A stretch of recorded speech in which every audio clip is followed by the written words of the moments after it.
नमस्कार। हम नागपुर में हैं। हम बात करेंगे विकास ठाकरे जी से, जो नागपुर सिटी कांग्रेस के अध्यक्ष हैं। ठाकरे जी यहाँ पर चुनाव लड़ेंगे, लोकसभा के चुनाव लड़ेंगे नितिन गडकरी के खिलाफ। ठाकरे जी, ये कहा जा रहा है कि आपने शेर की गुफा में हाथ डाला है। क्या यह सही है? आपको लगता है कि आपने शेर की गुफा में डाला है या शेर गुफा में अंदर जा रहा है? अब ये वक्त बताएगा शेर गुफा के अंदर फंस गया है या मैंने शेर की गुफा में हाथ डाला है।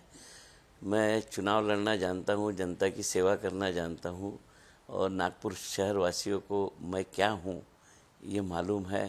और मुझे लगता है कि उम्मीदवार के तौर पर उम्मीदवार कभी तगड़ा नहीं होता है, मतदार तगड़ा होता है। ये यानी आज जो चर्चा चल रही है कि किसी के आगे कोई लड़ नहीं सकता, ये लोकतंत्र में सब कुछ मतदाता के हाथ में है। मतदाता जो चाहता है उसको बड़ा बनाता है, मतदाता चाहता है उसको छोटा बनाता है। और ये देश में बड़े बड़े उदाहरण थे, बड़े बड़े दिग्गज चुनाव हार गए थे। आप जैसे नाम लेंगे इंदिरा जी, अटल बहादुर सिंह जी। तो ये लोकतंत्र में जो संविधान ने इस देश की जनता को अधिकार दिया है, वो अधिकार का वापर जनता सोच समझ कर करती है, मुझे समझता है। आप मेयर रह चुके हैं नागपुर के। आप इस शहर के गलियों को रग रग से जानते हैं। आपने कई लोगों से बातचीत भी की होगी। आपको क्या लगता है कि इस बार जो पिछली बार नाना पटोले जी के जो वोट मिले थे, सिर्फ जो अंतर जो था 2,15,000 का था, उसको आपको कवर करना पड़ेगा, उससे ज़्यादा लाना पड़ेगा? क्या लगता है आपको? नहीं, मुझे ऐसे लगता है कि वो जो अंतर था, वो जिस दिन पार्टी ने मुझे टिकट दी, नामांकन पत्र भरा, उसी दिन मैंने वो अंतर कवर कर लिया था।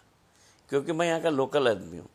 मैं मेयर रह चुका हूँ, अपोजिशन का लीडर एनएमसी में 10 साल काम किया हूँ, अभी एमएलए हूँ, मेरे पार्टी का 10 साल से प्रेसिडेंट हूँ। और नागपुर शहर की गली गली, नागपुर शहर की जनता से मैं वाकिफ़ हूँ, वो मेरे से वाकिफ़ है। नागपुर शहर की जनता को क्या चाहिए, यानी डेवलपमेंट की नाम पे नागपुर शहर को जनता को क्या चाहिए। क्योंकि मिडिल क्लास, लोअर क्लास, ये पॉपुलेशन कितना है ये भी हमें देखना होगा। तो मुझे लगता है मैं मिडिल क्लास, लोअर क्लास और अपर क्लास में भी काम करता हूँ, मगर ज़्यादा ज़रूरत लोअर क्लास, मिडिल क्लास को है। उनकी क्या दिक्कतें हैं, उनको किस चीज़ों से जूझना पड़ता है, इसका अभ्यास है। और मुझे लगता है कि मैं उसमें उनको राहत देने के लिए रात दिन काम करता हूँ और मुझे इसलिए जनता मेरे साथ में है। माइनॉरिटी वोट और दलित वोट आपके साथ आएंगे? ये सर्वधर्म समभाव का शहर है सर, और इस शहर ने 13 बार कांग्रेस का सांसद चुन के दिया है। अब 13 बार जब कांग्रेस का सांसद यहाँ से चुन के आता है, तो आप बता सकते हो कि आप सोच सकते हो कि यहाँ पर कौन सी विचारधारा है। और ये लड़ाई लोकतंत्र की है।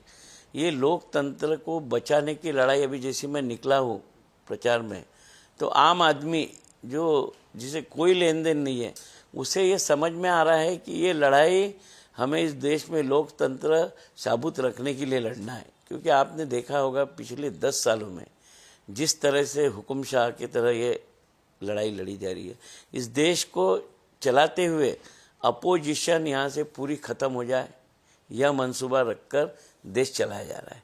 और ये देश की जनता खुले आँख से देख रही है कि विरोधी पक्ष का तगड़ा नेता है, उसे ईडी सीबीआई लगा के एक तो जेल में डालो, नहीं तो वॉशिंग मशीन में धुला के उसको अपने पार्टी में ला लो। तो ये लड़ाई अभी लोकतंत्र बचाने के लिए है। जो चलती हुई सरकारें थी, वो सरकारें तोड़कर वो अपनी सरकार बनाने की साजिश जो हुई है, तो मुझे लगता है कि लोकतंत्र में जो मतदाता को संविधान में अधिकार दिया वोट देने का, और वो खुली आँख से देख रहा है, वो इस चीज़ को पसंद नहीं करेगा, ऐसे अभी तो भी मुझे लग रहा है। ये तो 3 मुद्दे जो हैं, जो अभी आपने बताए, एक तो ये तोड़फोड़ की सरकार, ईडी सीबीआई की रेड, इनकम टैक्स रेड हुआ है कांग्रेस के ऊपर, 3,500 करोड़ का जुर्माना लगा दिया गया है। तो ये और इलेक्टोरल बॉन्ड इशू जो है, ये यहाँ पर नागपुर में रेजोनेट करेगा? इसमें इसका काफी असर पड़ेगा आपको लगता है? सर, नागपुर में असर है नहीं, मुझे भी नहीं लगा था। मैं प्रचार में गया, मैं एक स्लम के एरिया में गया था। वहाँ स्लम के एरिया में जो चर्चा चल रही थी, तो आज इस देश का और नागपुर का मतदार इतना जागरूक हो गया है कि अपन ये नहीं बोल सकते कि कम पढ़ा लिखा आदमी उसको कोई ये समझ रहा नहीं है, वो भी जान रहा है सर वो भी जान रहा है, वो भी अखबार पढ़ रहा है, उसको भी समझ रहा है ये तो ज्यादती हो गई करके। तो मुझे लगता है कि देश के मतदार को हमने इतना इजीली नहीं लेने का होना। वो किसी को भी, कांग्रेस इतने सालों से राज कर रही थी, 2014 में कांग्रेस को उन्होंने जगह पे बिठा दिया। क्यों बिठाया? अन्ना हजारे जी और जो सब लोग मिलकर जो आंदोलन चलाए, मोदी जी ने लालच दी कि 15-15 लाख रुपए देता हूँ, उनको लगा जनता को कि भैया इनको मौका देख के देते। मगर 10 साल इनके हाथ में देने के बाद जिस तरह का माहौल इस देश में है, कौन सा आदमी सुरक्षितता महसूस कर रहा है? अभी सभी को लग रहा है कि हुक्मशाही चल रही है करके। तो मुझे लगता है इसके विरोध में ये तो नागपुर में जनता लड़ रही है, मगर आने वाले फेज में जो चुनाव होंगे ना, मैं बता रहा हूँ आपको, इस देश की जनता ही इस सरकार के खिलाफ में लड़ने को जा रही है और हमें बहुत आसान हो रहा है। मैं अभी जा रहा हूँ, जगह जगह पर जनता तैयार है, खुद होकर दौड़ रही है और खुद होकर बोल रही है इनको घर में बिठाना है। हुकुमशाही एक तरफ, लेकिन भाजपा सरकार जो है वो डेवलपमेंट पे भी लड़ रही है। तो आप ये तो नहीं कह सकते कि डेवलपमेंट हुआ ही नहीं है देश में। आप नागपुर को देख लीजिए, काफी डेवलपमेंट दिखाई देता है। सर आप डेवलपमेंट के बाद पे आए हैं। अब 2014 के बाद ही इस शहर में डेवलपमेंट हुआ क्या है? 2014 के पहले कुछ भी डेवलपमेंट नहीं हुआ, यानी कुछ भी नहीं था। सर मैं मेयर था 2002 में, विलासराव जी देशमुख हमारे चीफ मिनिस्टर थे। ये शहर के रास्ते छोटे थे, लाइट की बत्ती नहीं थी, 9 बजे के बाद रास्ते पे चल नहीं सकता था आदमी। शहर के घाट ऐसी पड़े थे। 350 करोड़ की IRDP की योजना उन्होंने इस शहर को दी और इस शहर का डेवलपमेंट का काम हुआ। स्वच्छ सुंदर शहर करके टॉप 10 सिटी में इस शहर का नाम लड़ा। हमारे सांसद विलासराव जी मुत्तेमवार साहब 4 बार चुन के आए। उन्होंने केंद्र शासन के माध्यम से जवाहरलाल नेहरू पुनरुत्थान योजना में करोड़ों रुपए का निधि इस शहर के लिए लाया। जयपाल रेड्डी जी थी, 350 बसेस इस शहर के महानगर पालिका में भाजपा की सरकार रही थी, उनको दी। तो इस शहर का डेवलपमेंट कोई अभी नहीं हो रहा है सर। जो भी आएगा, जिसको भी आएगा, उसकी जिम्मेदारी रहेगी ना इस डेवलपमेंट को आगे ले जाने की। और जिस जनता जिस मुकाम पे उसे देती है, जिस पद के ऊपर चुन के देती है, और लोकतंत्र में जो अधिकार उसे प्राप्त होता है, तो अधिकार के मुताबिक उसको डेवलपमेंट शहर का करना ही पड़ेगा। तो ये कांग्रेस का रहो चाहे दूसरे पार्टी का रहो, वो चुन के आने के बाद उसका कर्तव्य है कि मुझे यह डेवलपमेंट करना है, और वो डेवलपमेंट करने के लिए जनता उसे ताकत देती है ना। अगर मैं चुन के आऊंगा जनता के आशीर्वाद से, जनता ने मुझे काहे के लिए चुन के दिया है? केंद्र शासन में जो हमारे शहर के लिए मैं ला सकता हूँ, कर सकता हूँ, और उसके लिए निधि उपलब्ध होता है, तो इसलिए डेवलपमेंट होता है। तो मुझे लगता है ये डेवलपमेंट का विषय आप सोचेंगे तो 2014 के पहले ही ये डेवलपमेंट बना था। मिहान कार्गो की बात करेंगे, 2004 में इसकी नींव रखी थी हमारे सांसद विलास मुत्तेमवार जी ने। उसके बाद ये 2014 में सिर्फ भूमि पूजन होना बाकी था, तो आगे बढ़ा है। तो ऐसे नहीं कि अभी, और ये जनता जानती है, जनता को इतना भी नहीं बताने को होना कि वो जानती नहीं है। नहीं तो तुम कोई बोलेगा कि 2014 के बाद ही ये देश को आज़ादी मिली करके।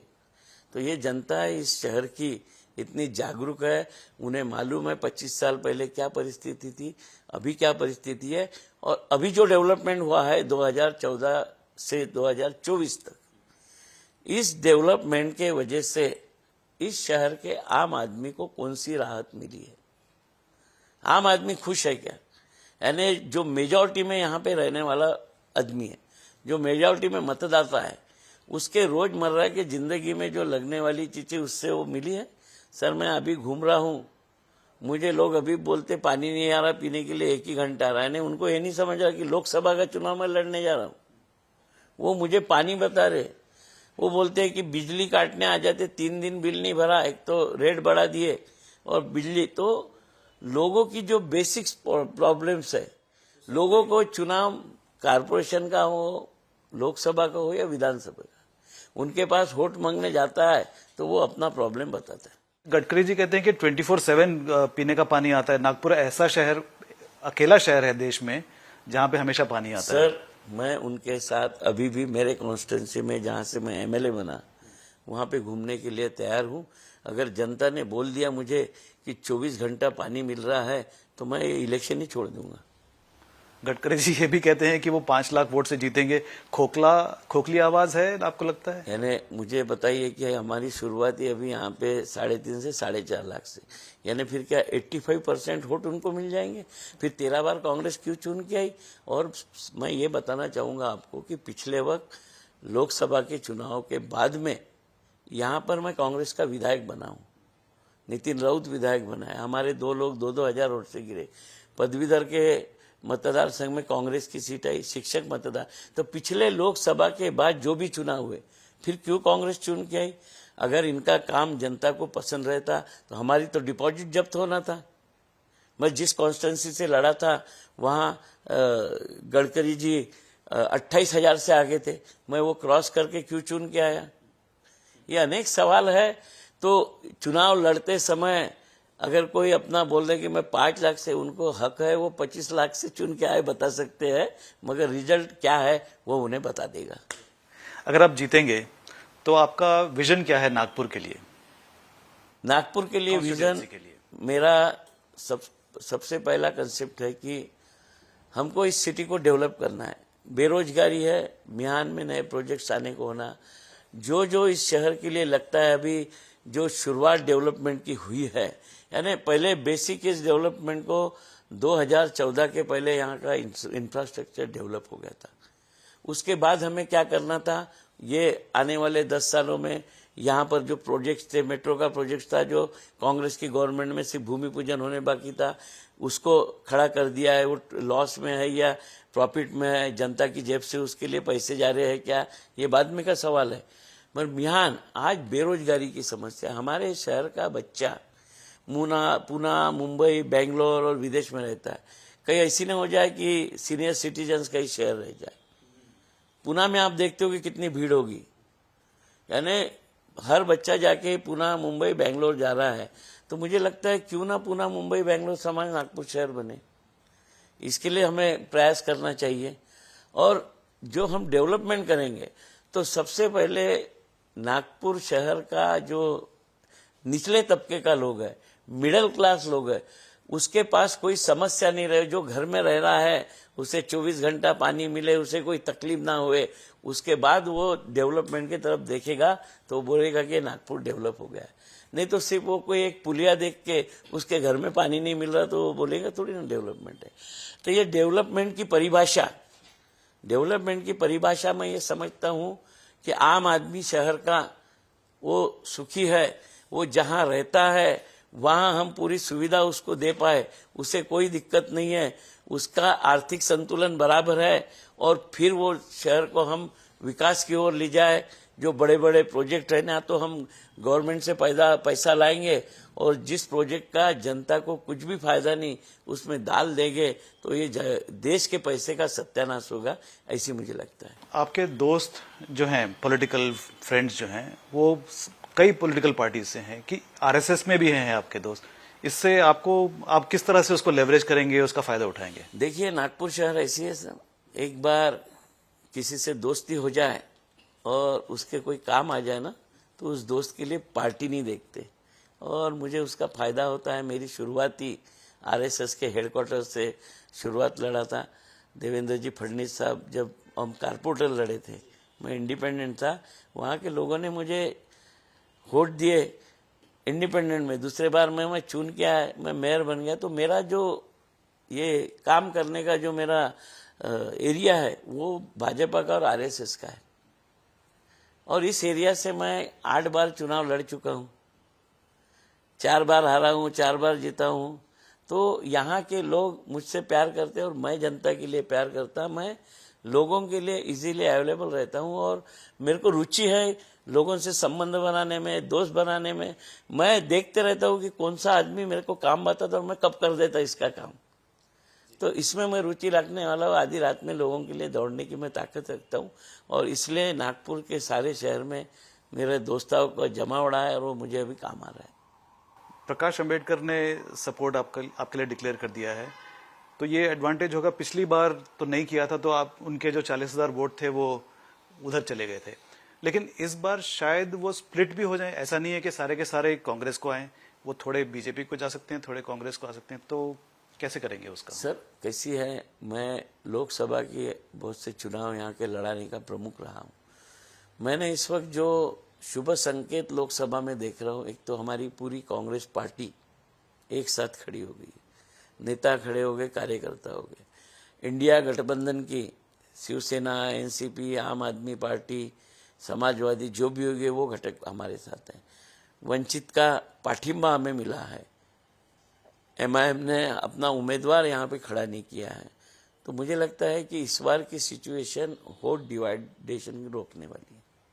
और नागपुर का वोटर, ये जो अभी के रुझान थे 13, 14, 15 साल का आप इतिहास निकालेंगे तो कांग्रेस तभी गिरी है जब मतों का विभाजन हुआ है। तो इस वक्त मतों का विभाजन रुका है, और ये विभाजन इसलिए रुका है कि सबको मालूम है ये लोकतंत्र बचाने की लड़ाई है।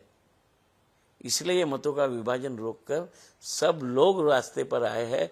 यानी जिन्होंने राजनीति से संबंध नहीं रखा, ऐसी लोग एक महीने से रास्ते पर निकलकर इस लड़ाई को जीतने के लिए मैदान में आए हैं। इसलिए मुझे मैं जाता हूँ तो लोग मिलते हैं, तुम्हारी लड़ाई हम लड़ रहे हैं, हम विकास ठाकरे करके मुझे बता रहे हैं। मुझे बहुत अच्छा लग रहा है, क्योंकि मैं भी कोई राजनीति में नया नहीं हूँ। 1985 से इस क्षेत्र में छोटा आदमी काम करते हुए तैयार हुआ हूँ। तो मुझे भी ये चुनाव का रंग समझता है। तो मुझे लगता है ये लड़ाई मेरे से ज़्यादा लोग लड़ रहे हैं इस नागपुर शहर की। आपको लगता है कि ये इस बार के चुनाव जो हैं सिर्फ विकास पे नहीं लेकिन लोकतंत्र को बचाने के लिए होंगे? ऐसी है विकास सर, जब कांग्रेस की भी सरकार आई तो इस देश का विकास हुआ है। सिर्फ 10 साल में मोदी जी आए तो देश का विकास हुआ नहीं, ऐसी नहीं। अब इन्होंने क्या विकास किया इसका भी लोगों पर, विकास करते समय तुम इस देश का सामाजिक संतुलन ही बिगाड़ दोगे, तुम हुकुम शाह की तरह चलोगे। अपोजिशन की पार्टी कांग्रेस ने कभी अपोजिशन खत्म की? भाजपा 2 जगह जीत के आती थी, 300 तक पहुंचने दिए। अगर कांग्रेस तब सोचती तो खत्म कर डालती थी, मगर कांग्रेस की ये नीति नहीं थी। और इन्होंने जो नीति अपनाई है 10 साल में सरकार चलाते वक्त, वो इस देश के जनता को पसंद नहीं है, आम आदमी को पसंद नहीं है। मिडिल क्लास, निचले तबके का आदमी इतना परेशान है इस वजह से, वो असुरक्षित है। उसे लगता है कि हमारे उद्योग धंधे बंद हो रहे हैं, अडानी अंबानी के हाथों सब चले जा रहा है। छोटे व्यापारी हो गए, जो रोजी रोटी कमाने वाले लोग हो गए इस नागपुर शहर के, वो त्रस्त है। उनको कभी भी डर महसूस हो गया है कि ये बड़े व्यापार के चक्कर में हमारा धंधा चौपट कर देंगे। और वो हम सुनने मिल रहा है, क्योंकि पिछले 25-30 सालों से मैं सड़क का आदमी हूँ, सड़क पे घूमता हूँ, लोगों की समस्या सुलझाता हूँ। आते जाते किसी भी आदमी का प्रॉब्लम होगा वो सॉल्व करने दौड़ता हूँ। तो मुझे यह मालूम है कि लोग कितने परेशान हैं, और लोग परेशान नहीं रहते तो इस सरकार को गिराने के लिए आगे नहीं आते थे। एक ही नारा है, भी ये लोकतंत्र बचाने की लड़ाई है, इसी के लिए जनता मैदान में है। तो ये सिर्फ नागपुर में नहीं बल्कि पूरे महाराष्ट्र में और पूरे देश में भी होगा। तो ये महाराष्ट्र में 42 एमपीज हैं इनके, बीजेपी और शिवसेना के। आपके एनालिसिस में क्या लगता है इस बार कितने जा पाएंगे उनकी तरफ से, और आपके कितने होंगे एमपीए के? इस महाराष्ट्र की राजनीति में मैं एमएलए बना तब महाविकास आघाड़ी की सरकार बनी थी, सरकार चल रही थी। सरकार कैसी तोड़ी गई? 40 लोगों को लेके चले गए। जो भी सरकार बनी है खुद के गलती से गिरे तो गिरती है सरकार, मगर जोर जबरदस्ती सरकार गिराकर, अच्छा ठीक है, एक शिवसेना तोड़ के ये क्या दूसरी पार्टी भी तोड़ दी, घरों में झगड़े लगा दिए।